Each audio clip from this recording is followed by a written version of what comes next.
Bismillahirrahmanirrahim. Assalamualaikum warahmatullahi wabarakatuh. Perkenalkan, nama saya Alfitur Afkismeri. Saya dari kelas 11 MIPA 4. Hari ini saya akan menjelaskan perlawanan rakyat Maluku terhadap VOC atau perlawanan Patimura.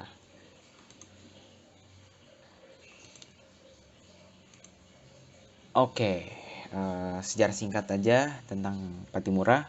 Patimura itu nama kecilnya ialah Thomas Motulesi. Patimura lahir di Ambon tahun 1783. Nah, ia pernah menjadi tentara Inggris dan berpangkat sersan. Pada waktu itu, Belanda harus menyerahkan wilayah jajahannya di antara Maluku kepada Inggris. Nah, namun pada tanggal 1816, Belanda kembali berkuasa di Maluku. Nah, rakyat Maluku hidup menderita akibat penindasan Belanda. Rakyat juga dipaksa kerja rodi. Nah, kekayaan Maluku dikuras oleh Belanda. Oke, ketika Inggris berkuasa, Raffles mengadakan perubahan-perubahan. Antara lainnya, Raffles membebaskan penduduk dari segala macam paksaan, misalnya dengan mengurangi kerja rodi. Namun, setelah berkuasanya kembali Belanda, menggiatkan kerja rodi lagi. Soal itu, penduduk dibebani juga dengan bermacam-macam pajak.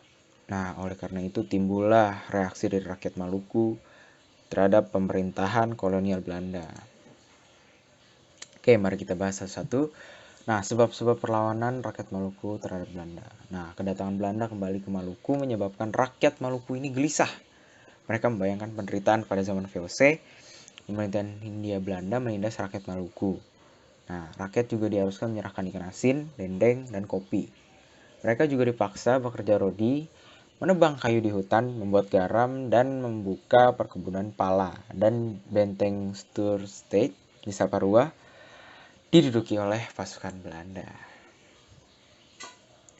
Oke, yang kedua ini proses perlawanannya.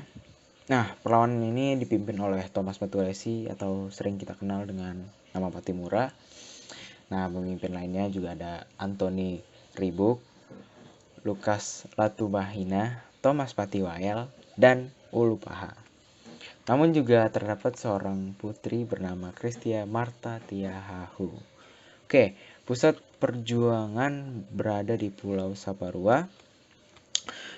Pada malam hari tanggal 15 Mei tahun 1817, rakyat mulai bergerak.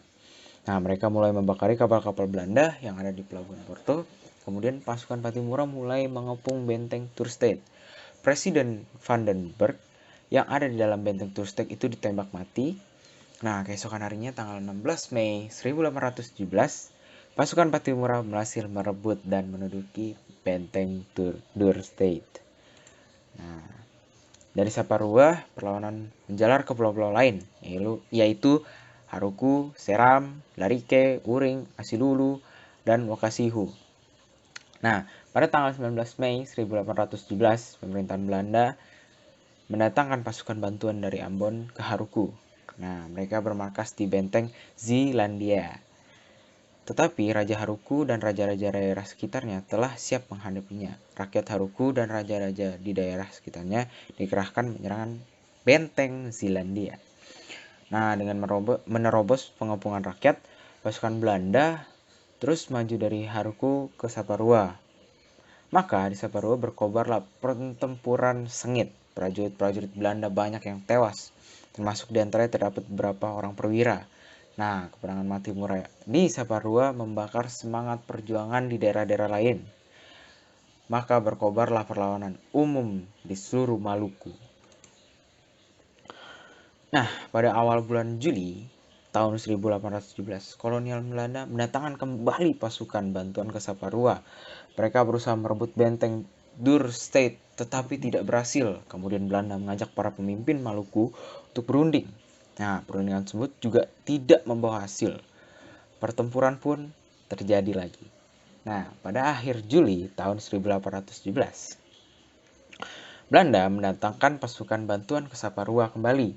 Belanda mengerahkan kapal-kapalnya dan mulai melepaskan tembakan meriam dengan gencar ke arah benteng Toerstedt yang masih diduduki oleh pasukan Patimura pada saat itu. Sementara itu, pasukan Belanda terus-menerus didatangkan membanjiri Saparua. Nah, akhirnya pada bulan Agustus tahun 1817, benteng Dürstedt dapat direbut oleh Belanda kembali. Tetapi perang ini belum berakhir. Pasukan Pattimura melanjutkan kembali perlawanan dengan perang gerilya. Pemerintahan Belanda mengumumkan akan memberi hadiah sebesar 1000 gulden kepada siapa saja yang dapat menangkap Kapitan Pattimura ini, dan untuk menangkap pemimpin-pemimpin Maluku lainnya. Nah, pemerintahan Belanda menyediakan 500 gulden tiap seorang pemimpin. Tetapi rakyat Maluku tidak mau untuk mengkhianati perjuangan bangsanya. Wow. Nah, yang terakhir ini, akhir perlawanan. Belanda tetap berusaha keras untuk menyelesaikan perang dalam waktu singkat. Pada bulan Oktober 1817, pasukan Belanda dikerahkan besar-besaran pada suatu pertempuran ini. Pada bulan November 1817, Belanda dapat menangkap Pattimura, Anthony Ribuk, Thomas Patiwil, dan Raja Tio. Beberapa hari kemudian pemimpin yang lain pun tertangkap. Akhirnya pada bulan Desember tahun 1817, perlawanan padam.